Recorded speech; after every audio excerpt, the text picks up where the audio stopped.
देखो radio active chapter हम लोग पढ़ रहे थे। कल हमने आपको रेडियो एक्टिव पदार्थ के बारे में बताया था कि सबसे पहला जो रेडियो एक्टिव पदार्थ था वो कौन था? यूरेनियम। यूरेनियम के बाद उसके बाद अन्य तत्वों की खोज की गई, जैसे पोलोनियम, एक्टिनियम वगैरह ये आ गए थे, है ना। उसके बाद मैडम क्यूरी ने रेडियम आदि की खोज की, है ना। उसके अलावा हमने रेडियो एक्टिव पदार्थों के गुणों की वर्णन चर्चा की थी। रेडियो एक्टिव पदार्थ जो है उनसे 3 प्रकार की किरणें निकल रही थी, जिसमें 2 प्रकार की कण हो गया था, 1 किरण बची थी, अल्फा कण, बीटा कण, गामा किरण। उनके हम विस्तृत जो अध्ययन हमने उसका किया है चार्ट बना करके, ताकि वो आपको याद बना रहे। वैसे आप वैसे भी पढ़ सकते हो, ठीक, लेकिन चार्ट के रूप में उसको पढ़ोगे तो वो याद बना रहेगा। क्लियर। आज हम लोगों को पढ़ना क्या है? आज हम लोगों को पढ़ना है रेडियो एक्टिव क्षय। तो रेडियो एक्टिव क्षय होता क्या, पहले ये देखो। क्षय का मतलब क्या होता है? कोनो चीज जो है बर्बाद हो जाए। बात समझ रहे हैं? क्षय का मतलब क्या होता है? कि कोई चीज अपने अस्तित्व को समाप्त कर दे, बर्बाद होगा, वही क्षय हो गया। बात समझ पा रहे? जैसे लोहा है, तो लोहे के ऊपर जब जंग लगती जाती है ना, तो लोहे का क्षरण होता रहता है। क्या होता रहता है? क्षरण। लोहा बर्बाद ही रहा है, नहीं, धीरे धीरे कहूँ इतनी मोटी पतली पाइप हो लोहे की, होकर दर्द में जंग लगे लगे लगे लगे लगे लगे वो जर्जर हो जाइए, जर्जर धीरे धीरे होकर अस्तित्व समाप्त, ऊपर भूरी भूरी भूरी भूरी जंग लगते जाएगी और लोहे का क्या हो जाएगा? क्षरण। आदमी का भी क्षरण लगातार होता रहता है। आदमी जब 30 साल की एज खत्म होती है तो उसका क्षय होता है भाई। 31 से लेकर के 30 एज तक तो आदमी का जो विकास वगैरह हो चुका होता तो हो चुका होता। उसके बाद 30 साल के बाद जो एज में है वो परिवर्तन शुरू हो जाता है, और 40-50 के बाद तो धीरे धीरे फिर क्षरण चालू हो जाता है, और 50 के बाद तो तेजी से क्षरण शुरू हो जाता है, और एक दिन ऐसा आता है कि आदमी का फिर क्षय हो जाता है। बात समझ पा रहे नहीं? ये ना कहीं 2 आदमी क्षय हो जाते हैं। आदमी का क्षय पूरी तरीके से वो बर्बाद हो जाता है, उसका अस्तित्व खत्म हो जाता है कि नहीं। इसी तरीके से हम यहाँ पर रेडियो एक्टिव का क्षय पढ़ेंगे। तो रेडियो एक्टिव पदार्थों का क्षय क्या होता है? कोई भी रेडियो एक्टिव पदार्थ कैसा भी कोई ना हो, अभी तक सभी रेडियो एक्टिव पदार्थों का क्षय लगातार होता रहता है। तो क्षय लगातार कैसे होता रहता है? जैसे हमने कल आपको समझाया था, जैसे यूरेनियम वगैरह है, तो यूरेनियम से जब भी कभी अल्फा कण निकल के भाग गया, अल्फा कण निकलो, तो ये क्या, वो फिर यूरेनियम निकलने के बाद जो तत्व बचेगा वो यूरेनियम नहीं बचेगा। बात समझ पा रहे हैं? यूरेनियम का नाम है खत्म। यूरेनियम जो था 92 यूरेनियम 235 या 238, ठीक है, इसका समस्थानिक वगैरह हो जाएगा। तो उससे अगर अल्फा कण निकाल के भेज देनी तो भैया 92 से वो बची 90, और 90 होती थोरियम। क्या होती? थोरियम। यूरेनियम का नाम खत्म। अब नाम खत्म तो क्षय हो गया, ठीक है। अगर ऐसे हम क्या कर दे, 92 यूरेनियम 235 से दूसरा क्या कर दे, मान लो थोरियम है, अब आगे थोरियम, मान लो पहले 92 यूरेनियम 235 रहा है, उसे एक अल्फा कण निकालो तो आ कहूंगा थोरियम। तो थोरियम से निकाल दे बीटा कण, किसको निकाल दे? बीटा कण। और जहाँ बीटा कण निकलिए तो परमाणु क्रमांक 1 बढ़ जाए, 91 होगी, तो नया तत्व बन जाएगा, बन जाएगा नहीं? तब थोरियम का भी नाम खत्म। तो लगातार जितना रेडियो एक्टिव पदार्थ हमारा था, लगातार अल्फा किरणें, बीटा किरणें, गामा किरणें निकलने से उन तत्वों में से क्या होता रहता है? उन तत्वों का क्षरण होता रहता है, क्षय होता रहता है। मेरी बात समझ पा रहे नहीं? ठीक है, क्लियर। इसी को हम क्या कहते हैं? रेडियो एक्टिव पदार्थों का क्षय।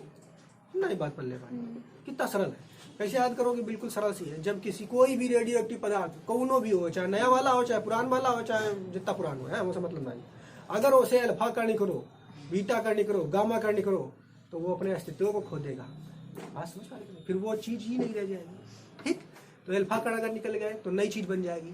तो पक्का बात हुआ, जो पहला वाला रेडियो एक्टिव पदार्थ रहा है यूरेनियम, बदल गया थोरियम। तो थोरियम का रेडियो एक्टिव पदार्थ ये कि ना, ये वो ही है, वो रेडियो एक्टिव पदार्थ है। लेकिन पहला वाला जो रहा है भाई साहब वो चले गए। ऐसे समझ लो कि मान लो पहला वाला रहा है दादा, उनके लड़का बच्चा पिता बने, उनके लड़का बच्चा फिर अल्फा कण निकलिए तो फिर लड़का वहाँ आगा, और फिर नई पीढ़ी है ये। ऐसे होगा कि नहीं? और धीरे धीरे ये अस्तित्व लेकिन रुक जाता है, चलता रहेगा चलता रहेगा चलता रहेगा, लगातार ये प्रक्रिया चलती रहती है। और एक टाइम एक ऐसा तत्व आता है कि उसके बाद जो रेडियो एक्टिव पदार्थ है वो स्थायी हो जाता है। कैसा हो जाता है? स्थायी। और जो वो तत्व है, यानी कोई भी रेडियो एक्टिव प्रक्रिया अगर चल रही है तो लास्ट में एक तत्व बनता है जिसका नाम है लेड, सीसा, सीसा, ठीक है। सीसा कितना होता है? उसको पीबी से पसंद करते हैं, सीसा को पीबी से पसंद करते हैं। इसका परमाणु क्रमांक होता है 82। क्लियर। तो आपसे कहेगा कि रेडियो एक्टिव प्रक्रिया जो है, जितने रेडियो एक्टिव पदार्थ होते हैं वे क्या स्थायी होते हैं? बिल्कुल स्थायी नहीं होते हैं। रेडियो एक्टिव पदार्थ लगातार अपने अल्फा निकलिए, बीटा निकलिए, ले जाओ निकाल करके धरिए, तो फिर स्थायी नहीं है। कहूँ बदल गया, कहूँ बदल गया, कहूँ बदल। तो आपसे कहेगा कि रेडियो एक्टिव पदार्थ जब स्थायी होता है तो बताओ किस तत्व का निर्माण होता है? सबसे पहला स्थायी तत्व कौन आ जाएगा? सीसा। कौन आ जाएगा? सीसा। पीबी परमाणु क्रमांक 82 कितना होगा? बात समझ पाए? चलो उसको हम देखते हैं, प्रक्रिया को पहले समझ लेते हैं। ये भी आपको आगे पढ़ाते हैं। पहले प्रक्रिया देखो, जैसे ये हमारे पास 92 यूरेनियम 238 है, 92 यूरेनियम 238। जैसे हमने कहा कि अल्फा कण निकाला, ध्यान समझना, ठीक है। क्या निकाला? अल्फा कण। कल हमने इसके बारे में थोड़ा सा बताया था। अल्फा कण अगर निकाली ऐसे तो अल्फा कण क्या करिए कि ये इसमें थोड़ी करिए, इनका करिए तो ये इनके जो परमाणु क्रमांक है, परमाणु भार दोनों की कमी करिए है। जब निकल गया तो परमाणु क्रमांक परमाणु भार दोनों की कमी करेगा। कितनी की कमी करेगा? क्योंकि अल्फा कण होता कितना 2He4 ये तो होता है। तो जब अल्फा कण, तो केमिस्ट्री में जाके मैं आपको हटा दिया था कि जब किसी रेडियोएक्टिव पदार्थ से अल्फा कण निकलते हैं तो परमाणु क्रमांक में 2 की कमी, परमाणु भार में 4 की कमी। ये हटा दिया था। क्या कमी होती है? क्या कमी? ये निकल रहा हो है तो यो अपन योगदान कितना दे रहा है? 2-4 ये निकल रहा हो, निकल के जा रहा हो, अल्फा कण हम जा रहे हैं। अगर ये तो परमाणु क्रमांक में 2 की कमी, परमाणु भार में 4 की कमी, तो भैया क्या बनेगा? देखो इधर तुम्हारा 2 की कमी आ जाएगा तो 90, ठीक। और TH और 4 की कमी करोगे 234, तो थोरियम बनेगा। कौन बनेगा? एक तो याद रखो, बाकी अपना याद रखने की जरूरत नहीं है। तो देखो ये अस्तित्व खत्म निकाल क्या, एक अल्फा कण निकली से अस्तित्व खत्म गाय ले, ठीक। ऐसे अल्फा कण निकालते रहो ऐसे, ठीक। ऐसे तो अल्फा कण निकालते रहो, ऐसे निकालते रहोगे, यहाँ से अल्फा निकाल दो, फिर अल्फा निकाल, ध्यान समझते रहना। देखो ये पहले समझते रहो, अल्फा कण फिर निकाल, तो अब का बचो, अब फिर 2 की कमी हुई है परमाणु क्रमांक में। परमाणु क्रमांक में 2 की कमी तो कितना ये 88, और ये मान लेते कौन तत्व बचा, मैंने पता मुझे नाम दे दिया एक्स, ठीक। और यहाँ कितनी की कमी हुई? 4 की, 230। फिर ऐसे अल्फा कण निकाल देनी, अल्फा कण फिर निकाली, फिर परमाणु क्रमांक की कितनी कमी? 2 की। परमाणु क्रमांक कितना घटो? 2, कितना होगा? 86। और ये फिर तुम्हारे जो है ये एक नाम दे देनी भाई, और इसमें भी 4 की कमी तो कितनी? 226। फिर ऐसे अल्फा कण निकाली, समझते रहना बच्चों के, ये काय में करवा रहे हैं ताकि आपको समझ में आ जाए।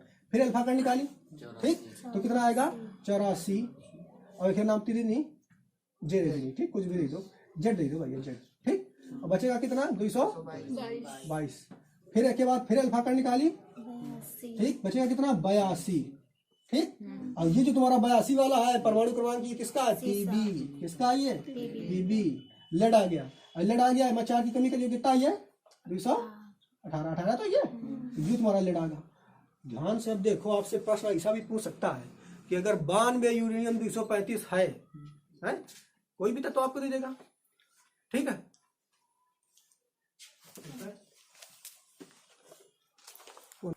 आपसे प्रश्न कैसा है? आपका केमिस्ट्री में पूछता जाएगा इसे कि आपको एक रेडियोएक्टिव पदार्थ दे देगा और कि बताइए कि इससे कितने अल्फा कण निकाल दें कि तुम्हारा रेडियो एक्टिव जो तत्व है ये स्थायी हो जाए। तो स्थायी कहाँ पर हुई है? 82 पर। कहाँ पर स्थायी हुई है? लेड पर। कौनो भी रेडियो एक्टिव पदार्थ क्यों ना हो, लास्ट में अल्फा कण निकाल रहे हैं, वो लास्ट में स्थायी कहाँ पर हुई है? 82 पर, सीसा लेड पर है। तो यहाँ पर अगर आपको दे दी जाए कि 92 यूरेनियम 238 है, बताओ इसको स्थायी होने के लिए कितने अल्फा कण इससे निकालने पड़ेंगे? कितने निकालने पड़ेंगे? 1, 2, 3, 4, 5। कितने निकालने पड़ेंगे? ऐसे देख लो, दिमाग खुद लगा लो कि 92 है, अब 92 से तुम्हें 82 पर जाना है, 92 से 82 पर जाना है, यानी अंतर कितने का? 10 का। अंतर कितने का? 10 का। बात समझ पा रहे हैं? तो 1 पर कितने का अंतर आता है? 2 का। तो बस 5 निकले, नहीं बात समझता है। तो डायरेक्ट सोच सकते हो, लेकिन डायरेक्ट सोचने का नहीं, हम आपको पूरा पास बता देंगे। तो यहाँ पे ये क्या रेडियो एक्टिव पदार्थ का क्षय हो रहा है कि नहीं? बताओ, हो रहा है कि नहीं? बात समझ रहे हो? आगे इसके बाद इसको पहले आप ये चयन प्रक्रिया को नोट कर लो, फिर आगे हम इसको और आगे समझाते हैं आपको, फिर बीटा कण निकालेंगे, सब आपको समझाएंगे। गामा क्या होता है वो बताइए। देखो इधर यहाँ पे समझिए, अब ये है तुम्हारा मान लो 92 यूरेनियम 238, ठीक। ये क्या है? एक तुम्हारा रेडियोएक्टिव पदार्थ। ऐसे अल्फा कण निकलो तो क्या बचेगा? थोरियम बचेगा 90, TH 234। अब ऐसे क्या कर देना, निकाल देना, अल्फा कण निकाला, बीटा कण निकाल दो। क्या निकाल दें? बीटा कण। तो बीटा कण जब निकल, बीटा कण जब बाहर निकलता है तो हमेशा रखना है, बीटा कण जब बाहर निकलेगा तो परमाणु क्रमांक में 1 की वृद्धि होती है। परमाणु क्रमांक में 1 की वृद्धि, परमाणु भार में कोनो परिवर्तन नहीं होता है, कोई परिवर्तन नहीं होता है। तो अगर वो निकल तो मैं 91 हो जाइए, कितना हो जाइए? 91। और ये कोनो तत्व बची है और साथ में 234, कितना बचेगा? लेकिन खास बात आपको याद रखनी है, जब भी बीटा कण निकलता है तो कुछ प्रकार के उसमें कण निकलते हैं जिनका नाम है एंटी न्यूट्रिनो, ठीक है। क्या नाम है? एंटी न्यूट्रिनो, ठीक। ऐसे बनवा देता है, चलिए म्यू की तरह लिख दो बाजी, न्यूट्रिनो या एंटी न्यूट्रिनो करके आपसे याद रहेगा, ठीक है। ध्यान समझिए, हम लोग क्या बताया बच्चा? देखो इधर हमने क्या बताया? अल्फा कण जब निकला तो परमाणु क्रमांक में 2 की कमी, परमाणु क्रमांक में 2 की कमी, परमाणु भार में 4 की कमी। बीटा कण जब निकलेगा तो परमाणु क्रमांक में 1 की वृद्धि, परमाणु क्रमांक में 1 की वृद्धि, परमाणु भार में कोई परिवर्तन नहीं। और साथ ही साथ जब भी बीटा करंट निकलेगा तो आपको न्यू पर जरूर बना देना इस। ये काय का प्रदर्शित करता है? Anti neutrino. काय का प्रदर्शित करता है? Anti neutrino. अब अगर हम क्या कर दें, गामा करंट निकाल दें, तो गामा जब निकालोगे तो कोनो परिवर्तन नहीं होता है। गामा निकालने से कोई परिवर्तन नहीं होता। मेरी बात समझ पा रहे हो नहीं? तो देखो लगातार यहाँ पे क्षय हो रहा है कि नहीं, इन पर कौन रहा, देखो यूरेनियम रहा है, अल्फा निकलेगा तो क्षय होकर के बनेगा थोरियम, जैसे बीटा में वहां से बीटा निकलेगा तो दूसरा कौन बनेगा 91 वाला। तो लगातार क्षय हो रहा है कि नहीं। तो इसी घटना को ही हम क्या कहते हैं, रेडियो एक्टिव पदार्थों का। तो कितने सरल परिभाषा कैसे बताइए, ये किसी भी रेडियो एक्टिव पदार्थों से लगातार अल्फा बीटा गामा तक निकलते रहते हैं, जिससे उनके परमाणु क्रमांकों तथा परमाणु भारों में क्या वृद्धि या कमी होती रहती है, जिससे जो मूल तत्व है उसको परिवर्तित हो जाता है, दूसरे तत्व में बदल जाते हैं वो। इस घटना को हम क्या कहते हैं, रेडियो एक्टिव क्षय कहते हैं। इसके उदाहरण लिख देना, बस उदाहरण हमने तुम्हें समझा दिया। बात समझ पाए? रेडियो एक्टिव क्षय समझ में आ गया कि नहीं? क्लियर? आगे देखो, इसके बाद कुछ पॉइंट है। ये भी हमने जो नीचे वाला ये बता दिया कि सभी रेडियो एक्टिव पदार्थ क्षय होता है। ये प्रक्रिया लगातार ये चलती रहती है, रुकती नहीं है। और रुकेगी कब? जब तक रेडियो एक्टिव पदार्थ बनते रहेंगे तब तक प्रक्रिया चलती रहेगी, तब तक चलती रहेगी जब तक स्थायी तत्व न मिल जाए। स्थायी तत्व कौन है? लेड। और जब जैसे स्थायी तत्व लेड बनता है, कौन बनता है? लेड बनता है। उसी समय क्या होता है, रेडियो एक्टिव प्रक्रिया रुक जाती है, क्योंकि लेड जो है एक स्थायी तत्व है, इसलिए यहाँ पे इसके आगे फिर रेडियो एक्टिव प्रक्रिया नहीं चलती। मेरी बात समझ पाए? क्लियर? यहाँ समझ में आया कि नहीं? आगे इधर देखो कुछ पॉइंट और हमने लिखे हैं। ठीक, रेडियो एक्टिव जो क्षय होती है, जो घटना होती है, ये कौन होती है? नाभिकीय प्रक्रिया होती है। नाभिकीय प्रक्रिया नहीं होती है। नाभिक के अंदर ही तो होता है ये सब सिस्टम। तो रेडियो एक्टिव वाला जो पूरा प्रोसेस चल रहा है ना, ये नाभिकीय प्रक्रिया है। कैसी है? नाभिकीय। ये बात आपको याद रखनी है। इसके अलावा रेडियो एक्टिव जब भी क्षय वगैरह होता है तो आगे और इसमें देखो क्या लिखा हुआ है, इस प्रक्रिया को किसी भी भौतिक या रासायनिक विधियों द्वारा धीमा या तेज नहीं किया सकता। यानी जैसे अगर देखो घर में मान लो कोनो आदमी माताएं जो है खाना बनाती हैं, सब्जी जल्दी पक जाए है या दाल जल्दी चुड़ जाए तो क्या लगा, मार गैस तेज कर देने, जल्दी सीटी मरी धड़ाक धड़ाक पक गई है। मान लो धीरे धीरे करना है कि दाल जो है हम जा रहे हैं थोड़ा दूसरा काम करना, दाल धीमे धीमे चुरी है, थोड़ा धीम कर देंगे, धीरे धीरे चुरी है धीम करते हैं। तो ये प्रोसेस अपने हाथ में है कि नहीं, कि दाल पकाने का काम जो है हम अपने हाथ में ले हैं कि धीमे पकावन चाहे तेज पकावन। बीरबल की जो होते खिचड़ी जब बनाई रहे ना, तो वे बढ़िया प्रोसेस बना देने, पटांग नहीं कहा था ये पक ये करोड़ों सालन में तो वो अपने हाथ में था कि नहीं पकाने वगैरह का। लेकिन जो नाभिकीय रेडियो एक्टिव वाली जो प्रक्रियाएं होती हैं ये किसी के बस में नहीं होती। किसी भी तरीके से चाहे भौतिक प्रक्रिया हो चाहे रासायनिक प्रक्रिया हो, किसी भी तरीके से हम इनकी गतियों में परिवर्तन नहीं कर सकते। ऐसा नहीं कर सकते। मान लो यूरेनियम 235 है, यूरेनियम से कहते हैं यूरेनियम एक बार अल्फा निकाला थी, एक बार गामा निकाला थी, मतलब अल्फा गामा एक साथ निकाली, फिर दोबारा में दूसरा निकालिए बीटा गामा। हम यूरेनियम चर्चा से कहते हैं यूरेनियम क्या कर रहे हो, मान लो आगे लगा देंगे उत्तर की तुम देखो आगे तुम्हें ना तुम ऐसा करो, जो अल्फा है चार एक बार में अल्फा निकालो, कर एक क्या निकाल रहे हो तुम। ठीक, तो ऐसा प्रोसेस हम किसी भी तरीके से नहीं कर सकते हैं। यानी रेडियो एक्टिव जो प्रक्रियाएं हो रही हैं, किसी भी व्यक्ति या किसी भी प्रक्रिया के तहत हम उनकी गति को परिवर्तित नहीं कर सकते हैं। मेरी बात समझ पा रहे हैं? नहीं, चाहे भौतिक परिघटनाएं हो चाहे रासायनिक परिघटनाएं हो, किसी भी तरीके से उनकी प्रक्रिया में परिवर्तन नहीं किया जा सकता। बात समझ पा रहे हैं? क्लियर?